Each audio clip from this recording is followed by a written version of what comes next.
Hi, I'm Corine Baker and my husband is Captain Cody Baker, and this is my breast cancer story.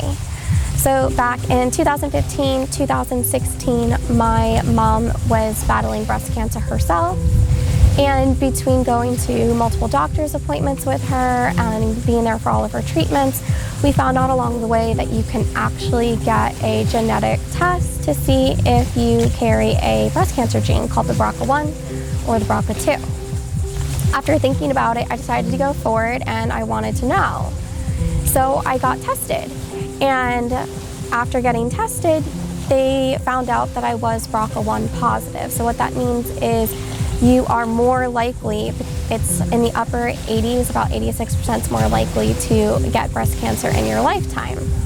Hearing that information was a shock, and then learning that it's not just from one side of the family, it's actually coming from both sides of the family, just increases your chances of getting breast cancer even more. Hearing that information, I kind of just was thinking, there's no way it can be me. You know, kind of put it in the back of my head, and I still did my once-a-year checkups like they're supposed to, because once you find out you are positive for the BRCA gene, you go once to twice a year. They monitor you through a variety of testing to see if there's any hot spots, anything that could possibly be growing, or if there's anything that did arise. I continued doing that, and then in October of 2019, I went for my routine checkup, and they noticed that there was like some questionable spots, and they continued to monitor it. Then in April of 2020, I went back again for my second appointment, and that's where they called us into the office and everything changed. At that point, hearing that, you know, something's there that shouldn't be there, and now they're wanting to go in and remove it, was the ultimate shock. It can happen to you. It did happen. It is happening.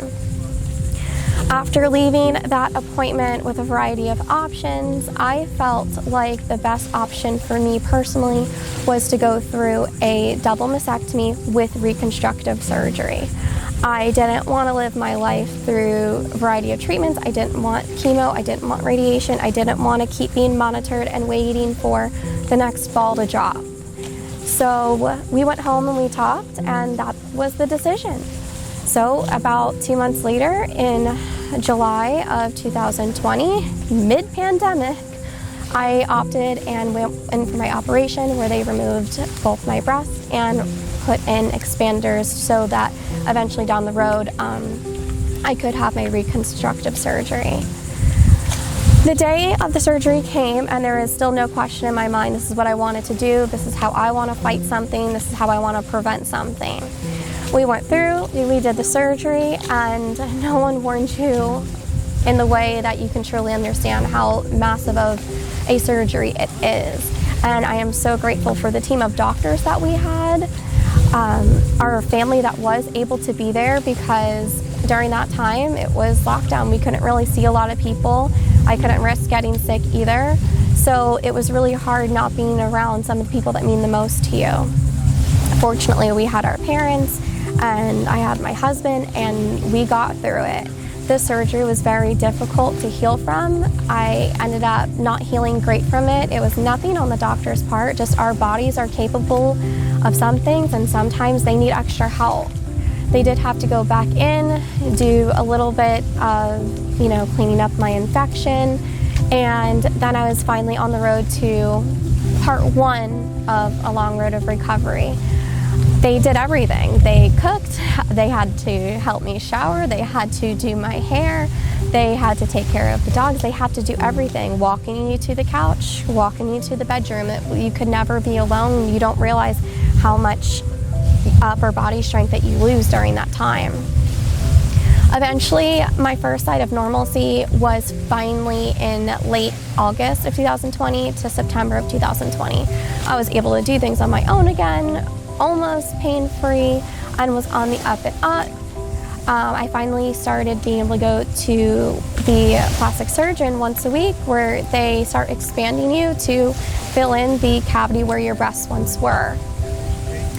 Finally, in October of 2020, I went for my second surgery, and everything went beautifully smooth. I healed incredibly fast, And now I'm not worried anymore. I'm not worried about what's gonna happen next, if something's gonna happen next, did something grow back, is something here? I'm not worried about it. And I think it's really important that people know that you can do testing to see if you're exposed. And if you are, there's a chance. You're not just waiting. And even people who, still test negative for it have breast cancer every day. My biggest takeaway from this is fight for the life that you want. I didn't get to see some of my favorite things. We didn't get to go fishing. We didn't go on the boat. I wasn't outdoors for almost a year just because of the process and the healing. And I don't want anybody to miss out on the life that they want to live. Take care of yourself. You want to just hold them? No, just hold them. Got them? Nope. I'll let you go. What? So I was going to let you grab them off the board because you're trying to wait for him.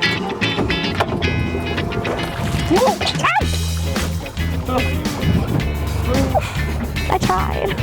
I'll let the professional do it. I really hope it's my keeper mutton.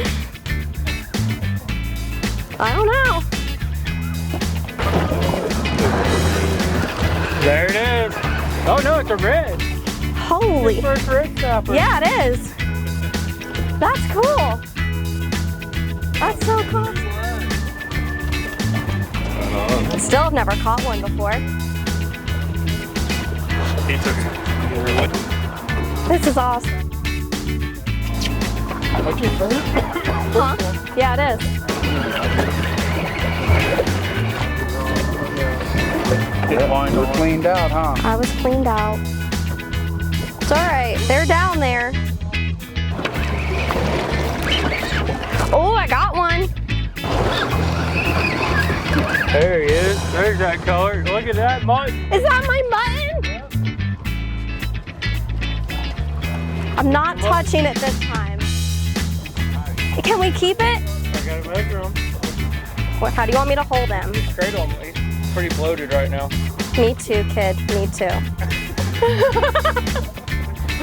That's our biggest one. Yeah, that's our personal best mutton. First red snapper, personal best mutton. On a roll today, huh? Yeah. This is awesome. Crushing it. Thanks, guys, for all the help, man.